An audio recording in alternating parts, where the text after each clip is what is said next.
राघवपुर गाँ समुद्र कूल ही बसी उठिथिला।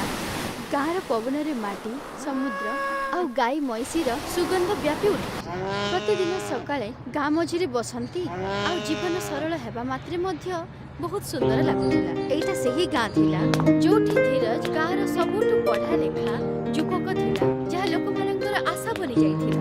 पूजा तार बहुत निकटतर बंधु थिला आउ दुई जण गाँ मझिरे बसिकी गाँ लोकमानंकर समस्या को शुणुथिले। आउ सेदिन गाँर से मझिटी सेठिर बहुत भीड़ थिला। लोकमाने आसुथिबा परिवर्तन को नेकी बहुत चिंतित थिले। धीरज आउ पूजा सेही कथा ही होउथिले। आ सेतेबेले गाँर सरपंच धीरे धीरे आसिकी गाँ मझी को आसे।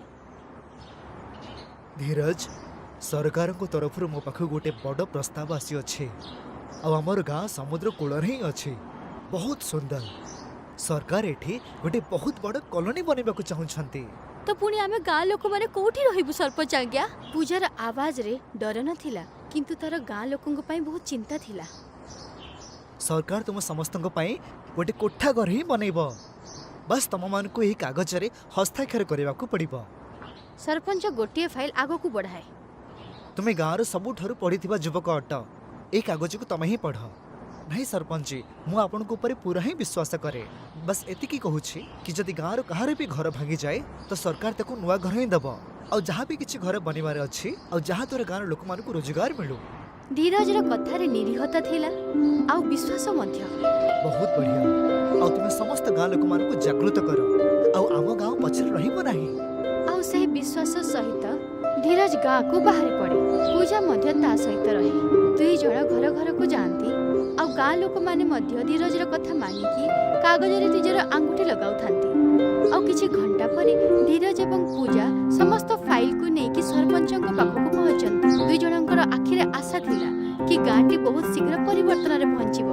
तमे बहुत भले काम करियछ धीरज। आउ जेमिति धीरज आउ पूजा सेठी की जानती, सरपंचर हस धीरे धीरे निचपण रे बदलिबाकू जाए। बोका कोटिकार गोटे थर तो कागज पढ़ी दी थांतो तो तू जानी पारि थांतो कोनोसी सरकार योजना नहे। ये सबु जमीन गोटे बड़ बिल्डर को बिकी देछि। आउ एबे एठी इंडस्ट्रियल एरिया ही बनिबो। गाई मईसी गोबर सबु शेष। आउ किछि दिन परे राघवपुर सेही सकाळ किछि निछाटिया भली लागुथिला। गाँरे बड़ बड़ बुलडोजर आसी छाड़िथिला। घरर कांथ, लोकंकर स्मृति, माटीर बास्ना सबु किछि भंगा जाउथिला। सरपंच आज्ञा, हमर घर को भंगा गला। आमे कोठी रहिबु? आपण प्रतिज्ञा देथिले कि हमकु पक्का घर देबे बोली कि। चली जा एठू, कोनोसी घरे मिलिबो नाही। मु गारे रहि रहि किना बोरिंग हिसाब लेडी।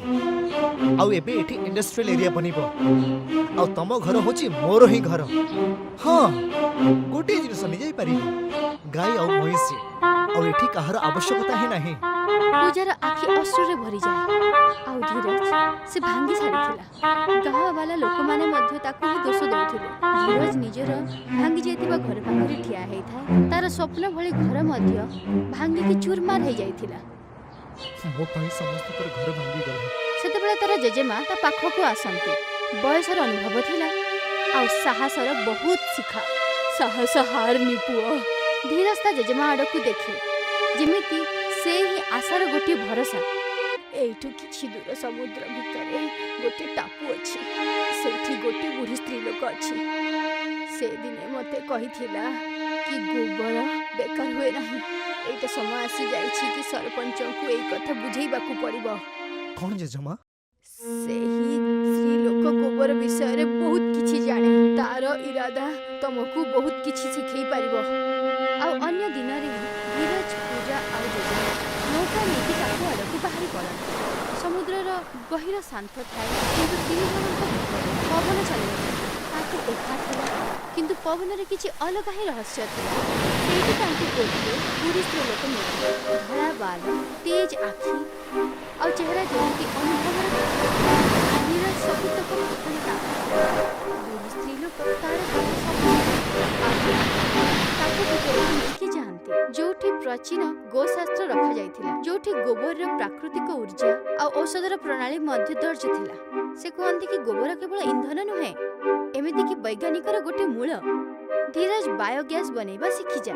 ପୂଜା ଗୋବର ସାହାଯ୍ୟରେ ଗୋବର ଇଟା ଏବଂ ଟାଇଲ୍ସ ବନେଇବାକୁ ଲାଗେ। ଧୀରଜ ଜେଜେମା ଜୈବିକ ମାଟି ପ୍ରସ୍ତୁତ କରନ୍ତି, ଯୋଉଟା ଗଛମାନଙ୍କୁ ବହୁତ ତୀବ୍ର ବେଗରେ ବଢାଇ ଦିଏ। ଆଉ ସେ ବୁଢ଼ୀ ସ୍ତ୍ରୀ ଲୋକ ସେହି ଗୋବରର ଉର୍ଜା ବିଷୟରେ ପୁରା ରହସ୍ୟ କୁହନ୍ତି। ଟାପୁରେ କିଛି ଦିନର ଶିଖିବା, ଖୋଜିବା ଏବଂ ପରିଶ୍ରମ ପରେ ଧୀରଜ, ପୂଜା ଏବଂ ଜେଜେମା ଗୋଟିଏ ବଡ଼ ଫଇସଲା କରନ୍ତି। ସେମାନେ ଜାଣିଥିଲେ କି ରୁଦ୍ରପୁରରେ ଏବେ ଗୋଟିଏ ମାତ୍ର ଘର ବଞ୍ଚି ନାହିଁ। ସେଥିପାଇଁ ସେମାନେ ଗାଁ ଲୋକମାନଙ୍କୁ ସନ୍ଦେଶ ପଠାନ୍ତି। ଆଉ ଶୀଘ୍ର ହିଁ ପୁରା ରୁଦ୍ରପୁର ନିଜର ଗାଈ ମଇଁଷିଙ୍କ ସହିତ ଡଙ୍ଗାରେ ବସିକି ଟାପୁ ଆଡ଼କୁ ବାହାରି ପଡ଼ନ୍ତି। ଯୋଉ ଟାପୁକୁ କେବେ ଦିନେ ବହୁତ ଏକା ଆଉ ନିଛାଟିଆ ମନା ଯାଉଥିଲା, ସେଇଟା ଏବେ ସେମାନଙ୍କ ପାଇଁ ତାଙ୍କର ଆଶାର କିରଣ ବନିଯାଇଛି। ଗାଁ ଲୋକମାନେ ନିଜର ଗାଈ ମଇଁଷିଙ୍କ ସହିତ ଟାପୁରେ ଆସିକି ପହଞ୍ଚନ୍ତି। ସମସ୍ତେ ଥକି ଯାଇଥାନ୍ତି, କିନ୍ତୁ ଆଖିରେ ଗୋଟିଏ ନୂଆ କିରଣ ଥିଲା। ଧୀରଜ ସମସ୍ତଙ୍କୁ କହେ କି ଏଇଠି ଗୋବର ହିଁ ତାଙ୍କର ଦୁନିଆକୁ ବଦଳେଇବ। ଆମେ ସମସ୍ତେ ମିଶିକିନା ଏଇଠି ଗୋଟେ ନୂଆ ଘର ବନେଇବା, ଯୋଉଟା ଆମେ ହରେଇଛେ ତାଠୁ ଅଧିକ ପାଇବା। ଆଉ ପୁଣି ଅସଲ କାମ ଆରମ୍ଭ ହୁଏ। ଗାଈ ମଇଁଷିର ଗୋବରକୁ ଶୁଖାଯାଏ, ଛଣାଯାଏ ଆଉ ବୁଢ଼ୀ ସ୍ତ୍ରୀ ଲୋକର ଟେକ୍ନିକ୍ ଦ୍ୱାରା ସେମାନେ ମିଶ୍ରିତ କରନ୍ତି। ଧୀରଜ କାନ୍ଥ ତିଆରି କରୁଥାଏ, ପୂଜା ସେଇଠି ଭଲ ଲେପ୍ ଚଢ଼ଉଥାଏ ଆଉ ଗାଁ ବାଲା ଲୋକମାନେ ସମସ୍ତେ ମିଶିକି ଆକାର ପ୍ରସ୍ତୁତ କରୁଥାନ୍ତି। କିଛି ଦିନରେ ଗୋବରର ଇଟାରେ ବନାଯାଇଥିବା ଘରଗୁଡ଼ିକ ଆକାର ନେବାକୁ ଯାଆନ୍ତି। ଏହା ଏତେ ମଜବୁତ ଆଉ ସୁନ୍ଦର ଥିଲା ଯେ ଦୂରରୁ ଦେଖିବା ମାତ୍ରେ ଲୋକ କିଏ କହିପାରିବେ ନାହିଁ କି ଏଇଟା ଗୋବରରୁ ତିଆରି ହେଇଛି। ଏହି ଘରରେ ପ୍ରାକୃତିକ ରଙ୍ଗରେ ସଜା ଯାଇଥିଲା। ଛାତ ଗୁଡାକ ଚମକି ଉଠୁଥିଲା, କାନ୍ଥରୁ ଥଣ୍ଡା ପବନ ବହୁଥାଏ ଆଉ ଭିତର ଗୋଟିଏ ସୁଖଦ ସୁଗନ୍ଧ ବହୁଥିଲା। ମୋତେ ତ ବିଶ୍ୱାସ ହିଁ ହେଉନାହିଁ, ଆମେ ସମସ୍ତେ ମିଶିକି ପୁରା ଗୋବରର ଗାଁ ଠିଆ କରିଦେଇଛେ। ଆଉ ଏବେ ଆମକୁ ଆମ ଘରଠୁ କେହି ବାହାର କରିପାରିବେ ନାହିଁ। ଏଇଟା ହଉଛି ଜେଜେମାର ଆଶୀର୍ବାଦ। ଜେଜେମା ହସିବାକୁ ଲାଗନ୍ତି। ତାଙ୍କ ହସରେ ଗର୍ବ ଥିଲା ଆଉ ଅନୁଭବର ଗୋଟେ ମିଠା। ପୁଅ, ଗୋବରରେ ମାଟିକୁ ଜୀବନ ଦେବାର ଶକ୍ତି ଥାଏ। ଗାଈର ବରଦାନ କେବେ ବି ବ୍ୟର୍ଥରେ ଯାଇନାହିଁ।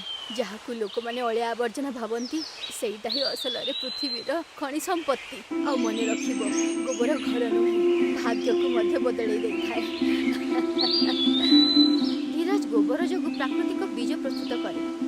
ପୂଜା ଆଉ ଗାଁ ବାଲା ଲୋକମାନେ କ୍ଷେତକୁ ଖୋଳିବା ଆରମ୍ଭ କରନ୍ତି। ଜୈବିକ ମାଟି ଚମତ୍କାର ଦେଖେଇ ନିଏ।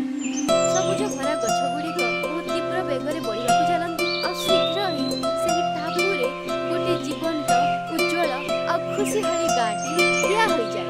ଆଉ ଲୋକମାନେ ଏହି ଗାଁର ନାଁ ଦିଅନ୍ତି ଗୋବରପୁର ଟାପୁର ଗାଁ। ଆଉ ସେଇଠି ରୁଦ୍ରପୁର ଗାଁରେ ସରପଞ୍ଚର ଫ୍ୟାକ୍ଟ୍ରି ଚାଲିଥାଏ। କିନ୍ତୁ ହଠାତ୍ କିନା ଇଣ୍ଡଷ୍ଟ୍ରିଆଲ କେମିକାଲ ଯୋଗୁଁ ପାଣିଟି ବିଷାକ୍ତ ହେଇଯାଏ। ବିଜୁଳିର ଲାଇନ୍ ବାରମ୍ବାର ପଡ଼ିବାକୁ ଯାଉଥାଏ। ଫସଲ ଶୁଖିବାକୁ ଲାଗେ ଆଉ କ୍ଷେତରେ ଦୁର୍ଗନ୍ଧ ବ୍ୟାପିଯାଏ। ସବୁଠୁ ବଡ଼ ବିପଦ ସେତେବେଳେ ଫୁଟେ ଯେତେବେଳେ ଗୋଟିଏ ବଡ଼ ଫ୍ୟାକ୍ଟ୍ରିରୁ ଗ୍ୟାସ୍ ନିଷ୍କାସନ ହେବାକୁ ଲାଗେ। ପୁରା କ୍ଷେତ୍ର ବନ୍ଦ ହେବାକୁ ଲାଗେ। ସରପଞ୍ଚର ପାଖରେ କିଛି ବି ଉତ୍ତର ନଥିଲା। এই ଗ୍ୟାସ୍କୁ ରୋକିବାରେ କେବଳ ଗୋଟିଏ ଉପାୟ ଅଛି। ଏମିତି ଗୋଟେ ଜୈବିକ ମାଟି ଦରକାର ଯୋଉଟା ବିଷାକ୍ତ କେମିକାଲକୁ ନଷ୍ଟ କରିଦେବ। ସରପଞ୍ଚର ପାଦ ଥରିବାକୁ ଲାଗେ। ତାକୁ ହଠାତ୍ କିନା ମନେ ପଡ଼ିଲା, ଏମିତି ମାଟି କେବଳ ଗୋଟିଏ ଜାଗାରେ ଥିଲା, ଟାପୁରେ, ଯୋଉଠି ଧୀରଜ ତାର ଗୋବର ଦ୍ୱାରା ଚମତ୍କାର ମିଶ୍ରଣ ପ୍ରସ୍ତୁତ କରିଥିଲା।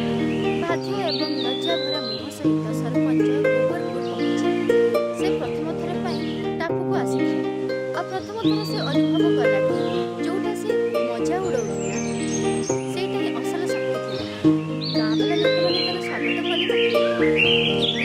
ଧୀରଜ ଜେଜେମା ତାର ସାମ୍ନାକୁ ଆସିକି କୁହେ, ସେହି ଗାଁ ବି ଆମର, ଆଉ ଆମେ ଆମର ଗାଁକୁ ସଙ୍କଟରେ ଛାଡ଼ିବୁ ନାହିଁ।